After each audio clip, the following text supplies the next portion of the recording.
Hey guys, it's Saf here with another Raid Shadow Legends video. Now, there is a new deck of Fates gone live in Raid today. It's called the Explorer deck of Fates. There was a news piece that kind of came out yesterday that explained it, which I thought was quite humorous to read, because we're all about to go on an adventurous expedition. I mean, by default, an expedition is an adventure, is it not? I don't really know why we need to go all like, you know, the Hobbit kind of. We're going on a great adventure. But here we are. That is just a little bit that made me chuckle yesterday. We got a deck of Fate. It's going to be a champion training and an artifact upgrade, which is actually quite rare. Often they'll do a dominant way of getting points, such as something like training, or summoning shards, or artifact upgrades, and then they'll pair it with a weaker version, which is normally dungeon divers or something of that nature. It's very rare that they put two dominants next to each other, but they have done in this instance. They've also changed up the rewards, so we're actually going to be getting sort of kill stroke, divine speed, divine righteous. What do we got here? Cruel, some mythical gear as well. So this is the only place you can get mythical, righteous, cruel, and kill stroke. We'll have to see before, you know, I've already seen, but for the sake of drama and content for this video, we'll have to see whether this is behind the cards or behind the chests. That was what I was asking myself yesterday. Also getting some glyphs as well. So it's basically a kind of an artifact deck of Fates, which is obviously changing it up a little bit. Now, in terms of the quantity, that'll be the most important factor. How many of these artifacts are we going to get, and the glyphs, and also then the cost. You know, how much energy and how much silver is it going to cost us to get this done? So, if you haven't done a deck of Fates event before, this is the first one. The system is pretty straightforward. You have basically like hidden cards. It's a bit like tarot game. It's a bit like Snap or whatever you want to call it. You got 40 cards. Each card costs you 1,000 coins to flip, and you need to flip the cards, and then you'll get a reward, whatever lies behind the card. Then you have a matching system. So if you pick out sort of 3 of the same rarity, then you will be able to get one of the rewards. You have to do it consecutively. So you have to pick 3 green in a row, 3 blue in a row, or 3 purple in a row. Obviously, if you pick the purple, you're getting really, really good rewards. These are premium rewards. These are things that normally you have to grind really hard for. It's about 500 gems there, 100 gems. But even, you know, to some extent, pulling 100 gems out of 3 greens in a row is actually quite good. It's not bad at all. But the problem is all of the good rewards in the system generally tend to be tied behind this kind of flipper cards, and you really just don't have the luxury of kind of like getting unlucky. So you can obviously pull all of the rewards. It's like 2 components. There's guaranteed rewards, and then there's RNG rewards. My personal opinion with this deck of Fate has always been I should be able to have 3 in a row, and I should be able to get 3 epics, and then just nerf the epic rewards a bit, right? I want consistency here. If I grind for all these events, I want to be able to flip all of them and get all the single, like the combinations. That would be more preferable to me, but obviously it is what it is. So as you can see, it's upgrading artifacts and upgrading champions here. So in terms of the points here, let's have a look. So to upgrade a rank 6 to level 16, we're going to get 530 points. That seems lower to me. So we'll have to compare it against the other events. I feel like that is lower. And then we get 380 to make a rank 6 champion, and obviously you get it for leveling. So the leveling requires a lot more math to work out how much you need. Artifacts are pretty straightforward. You get 530 for a rank 6 to level 16. But I'm pretty sure that is lower. Let's have a look at the rewards here. So what are we going to get? So we're going to get, what is it? We're going to get 2 haste glyphs. So basically 2 4-star, 1 5-star, and 1 6-star. Speed glyph. Same for all these precisions. So in total, we're going to get 2, 4, 6, 7, 8, 9, 10, 11, 12 glyphs. Okay, it's all right. It's nothing special. It's nothing crazy. And then we're going to get one of all these artifacts by the looks of it. All these are 1. So how many do we get in total? Let's have a look then. So we're going to get 2 6-star epics and 3 6-star legendaries. So 5 pieces. In terms of Defiant Gear, obviously Defiant Gear is only available from Forge passes. We're going to get 1, 2, 3 6-star epic, 1, 2, 3 6-star legendary, but no mythical. Okay, so we get 6 pieces of Defiant Gear. So it's essentially a worse version of level 50 of Forge Pass. And then for Righteous Gear, which again is only available from the Forge Pass, we're going to get, let's see here, 3, 2, and 2. So Righteous, we're going to get 2 6-star mythical. Cruel, we only get 2 6-star mythical pieces, so it's pretty rough going. And then for Killstroke is available from the clan shop. So every week, if you get the unlock, you can get like 6 pieces of 6-star gear pretty much. You can see here today, I've already bought mine up. I generally don't buy the one that comes in slot 9, which is the 5-star gear. I only tend to buy this 5 pieces here for 200 gold. So basically 1,000 clan gold, which is about 2 Hydra chests, really. 2 to 3 Hydra chests is not an awful lot. It's not that expensive. You get guaranteed 6-star, and then it's like epic or legendary. For that comparison there, we're going to get instead here, we're going to get 2 6-star mythical. So that's obviously new. You can't get it anywhere else. And then we're going to get 1 2 6-star legendary, and then 1 2 3 6-star epic. So I'm going to differ from a lot of content creators here. A lot of content creators, I've seen like Scratch's video, I've seen Hellhades video, they're actually saying this is really good. I actually think this is worse than the rewards we got before, because I actually think most of this gear you're going to auto sell. Unless you're early to mid game, you're going to auto sell all this. Why? Because pretty much these mythical pieces, you can't actually control the mythical roll, and you can't reforge them. So if they roll badly, or you have a bad mythical roll, maybe that this cruel piece gives you flat stat health as a mythical roll, and then you roll flat stat, that's useless.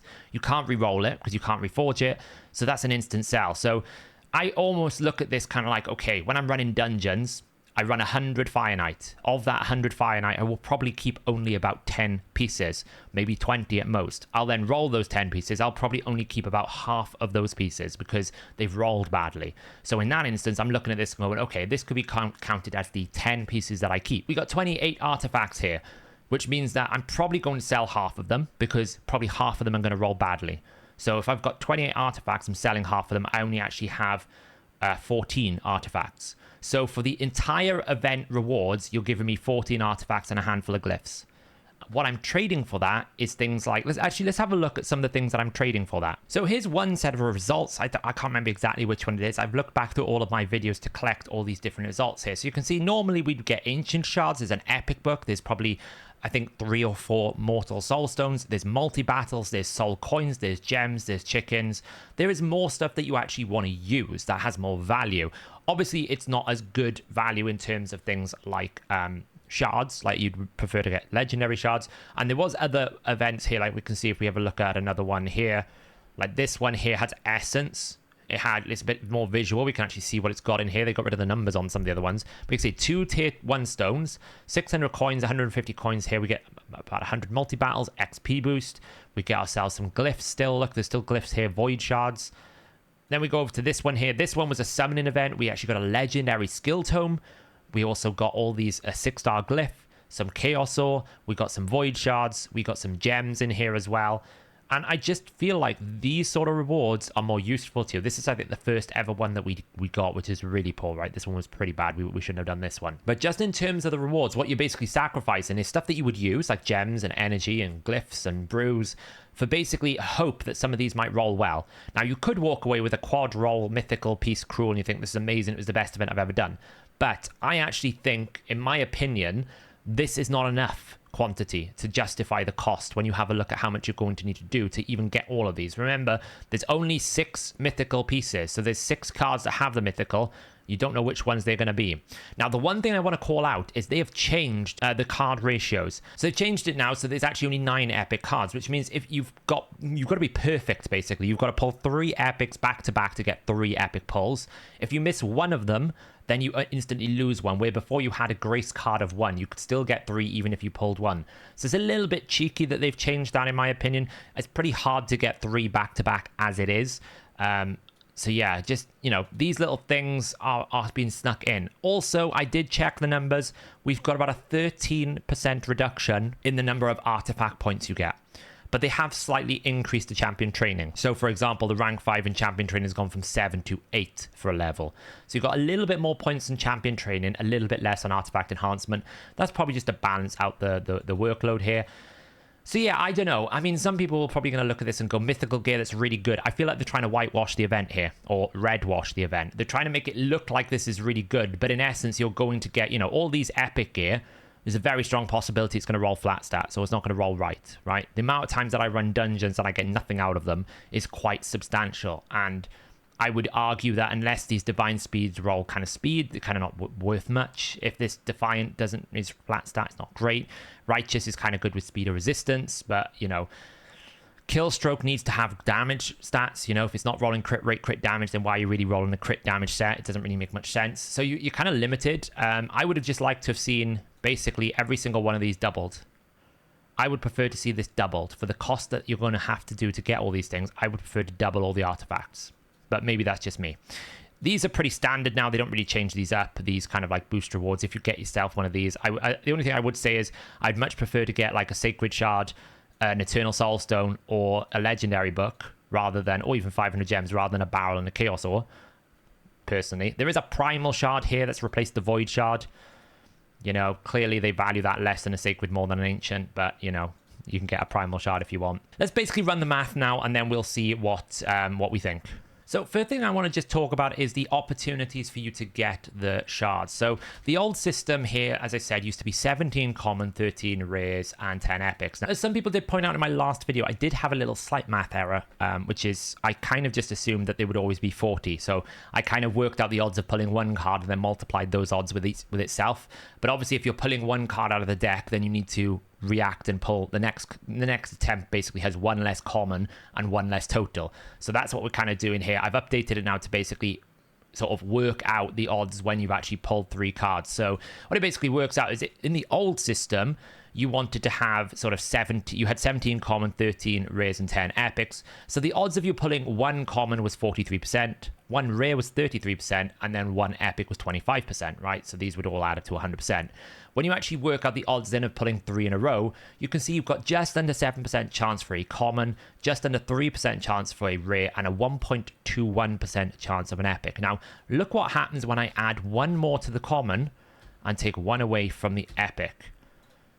Look how much that makes a difference of the odds of me pulling 3 epics in a row, right? We went from 1.21% to 0.85%. So that actually, when you work out how much of a probability total, we've lost 1.21 minus 0.85. So that's 0.36.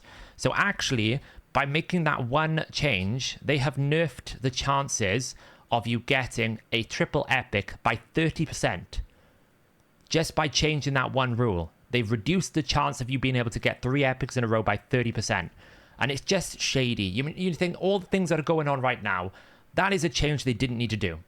And it's just going to upset more people. And it's probably something that a lot of content creators didn't even notice. It was flagged to me by one of our moderators who were like, did you know that they've changed this? And I was like, that's really shady. So yeah, you've basically lost 30% chance of pulling 3 in a row.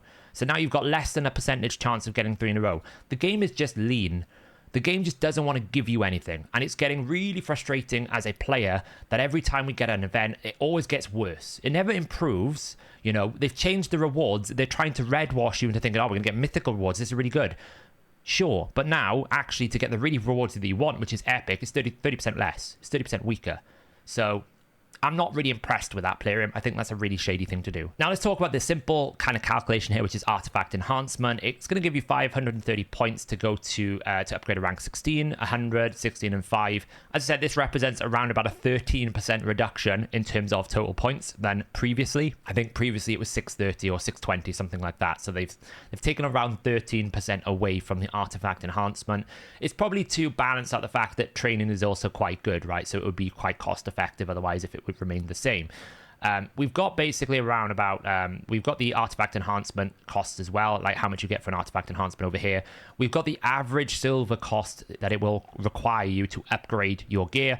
Obviously, this is RNG specific, so it can cost you a lot more or a lot less, but this is just generally the math based on the probability of you upgrading from the game data. So we can take that in here, we can look at the math numbers, and we can see that the most efficient way to do this is leveling 12 to 16 with main gear, not accessories. Artifacts upgrading, not accessories. There's not much difference between a 5-star. It's a little bit cheaper, but you just have to do a lot more. You're going to need to do around about 75 upgrades to max this out. It's about 100 million silver. So in comparison to an artifact enhancement event, it's around about 266% more, because we're doing this artifact enhancement based on around about 7,000 points.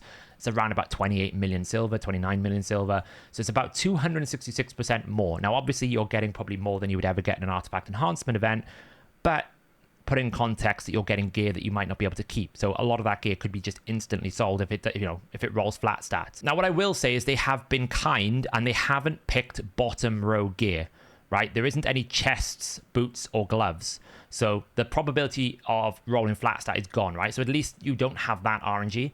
So you only have the top row, but then you would argue, well, the bottom row gives me the percentages that I actually want, maybe.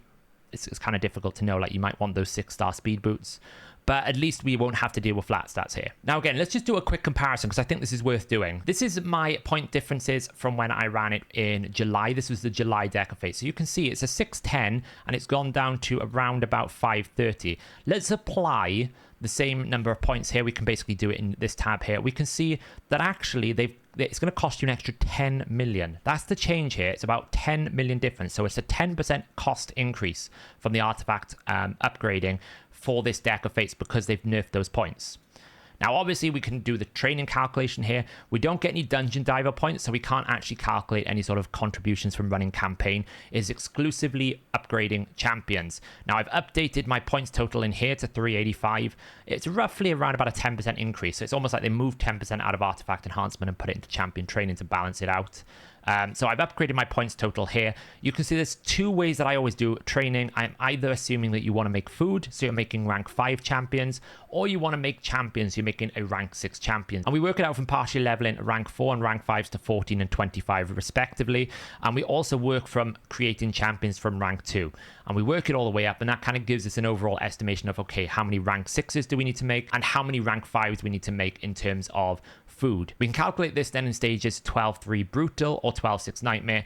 I know some people have argued that I should do 12-6 brutal as well, so the XP's comparison, but I know most people who will run brutal will run it in 12-3 because it's better silver, and obviously that silver will benefit you in artifact enhancement, so it kind of makes sense to just keep it 12-3. 12-6 Nightmare is always 12-6 Nightmare because the defense numbers of the targets in 12-6 is about 3,000 less than all the other stages of stage 12. So it's just much easier to beat stage 12-6 than it is to beat 12-3. That's why we don't use that as a comparison. But you can see in order to make a rank 5 champion, that is basically taking rank 2 to rank 3 to rank 4 to rank 5. You need about 3.3 million experience. Which roughly equates to about 129 brutal 12-3 runs and about 57 12-6 nightmare runs. This is using just the standard XP boost. There's no forge pass bonus, there's no raid card, just standard XP boost. So you're looking at about 1,000 energy per rank 5 or about 916 if you run it in nightmare. So nightmare obviously will reward you more experience per if you can do it fast enough. So it's more, if you're not going too slow, it's basically better time and better experience because you have to do less runs, but you aren't getting as much silver because you're not selling those shields. So if you wanted to make a rank 6 though, it's about 761 runs because it's about 19 million experience, just under 20 million really. So it's around about 5 to 6k energy. So we can take that and we can work it out and we can basically determine how much cards you need. So we can look here, you can see I've broken it out this one into sort of batches of 10. So if you want just 10,000 cards, so 10 flips, it's going to cost you around about, 4 to 5,000 energy if you're making like champions, or if you're making food, it's about 3.5 to 3.9k energy. It is more energy efficient to make food than to make rank 6 champions. It's just because of the nature of trying to get that champion to rank to level 50, then upgrading it. So technically it does work that out. Now obviously this isn't taking into account any brews you've got or any barrels or any of that nature. This is purely doing it from campaign because it's the best way to actually calculate this. But if you want to completely finish the event, then you're going to need somewhere in the region of 13.8k energy to 15, maybe 16,000 energy. The cheapest way to do it is running a nightmare and making food. You need to make about 15 rank 5s. That will be about 14,000 energy. So your option is, do you spend 100 million or do you spend 14,000 energy, or do you do a bit of training and then use that silver that you've got to offset it into artifact upgrading? It's a very expensive event, considering you have less than a 1% chance of getting an epic 3 in a row, and most of those artifacts you might end up selling because you can't reforge mythical gear, and some of those artifacts will just roll bad stats, undesirable stats for that set. It's probably pretty good if you're a newer player and you're looking to do champion training anyway. You're going to get yourself some free 6-star accessories. So from a newer player's perspective, it's probably a better event. From an existing player's perspective, it's a lot of energy and effort for not a lot of payoff. So I'm going to end this video here with just 5 flips myself. If we get those artifacts, we'll see how many we keep, right? So I always like to go corner first and then corner down here. We got 3 in a row. There's our first 6-star epic and a corner. There's a blue. So we've already lost the 3 in a row. So we can go down here. It's flipped back and then one more flip. So we got 3 artifacts here. That was basically me doing some upgrading for some champions I had to do today anyway. So that's cost me about 10 million silver, about 10 to 15 million silver. So what do we get? We got no speeds. So instantly this piece is not desirable. So then we have to kind of go to the margins of, okay, does it triple roll? If it triples rolls, we can maybe reforge it. It hasn't really. I could keep it if I wanted to because it's got some decent stats. There's no flat stats, but that's probably on the borderline of sell for a lot of end game players. Righteous, no speed, no speed. So you see what I mean? So I've basically spent 10 million silver. This is going to roll attack. That's an instant sell. It's not worth keeping anymore because it's split rolled. It's not worth reforging. This one here, it's kind of got a quad roll for it to be worth keeping because there's no resistance, there's no speed. Again, it's not great. It's an instant sell. So that's what I'm saying is the problem here. The majority of those pieces, you're going to get them and you go, well, the Divine Speed had no speed. The Righteous had no resistance and speed. It didn't roll very well. I'm going to instantly sell them. So you could end up basically running 100 finite and getting nothing. That's kind of the concept of this deck of Fates. But let me know in the comments below, guys, what you think about this new model. Do you prefer these mythical artifacts? Is it enough? Is it good enough for you? I don't really like the epic card change. I think that's really shady. That's 30% less chance for you to get the 3 in a row for epics. They didn't need to do that. After the week they've had last week, they're not listening still. They're still hurting the players. They're not giving enough back to the players. So we'll have to see what happens. But there you go, guys. I'll probably try and do some of it just because, you know, I've got to do some various different things for the faction games. I've got to upgrade gear anyway. So I might try and, you know, get as many of these, I guess, just to do something in the game. But I don't really feel like it's an awesome deck of Fate. It's not as good as some of the ones we've had in the past. But there you go, guys. Thanks for watching, and I'll catch you in the next video.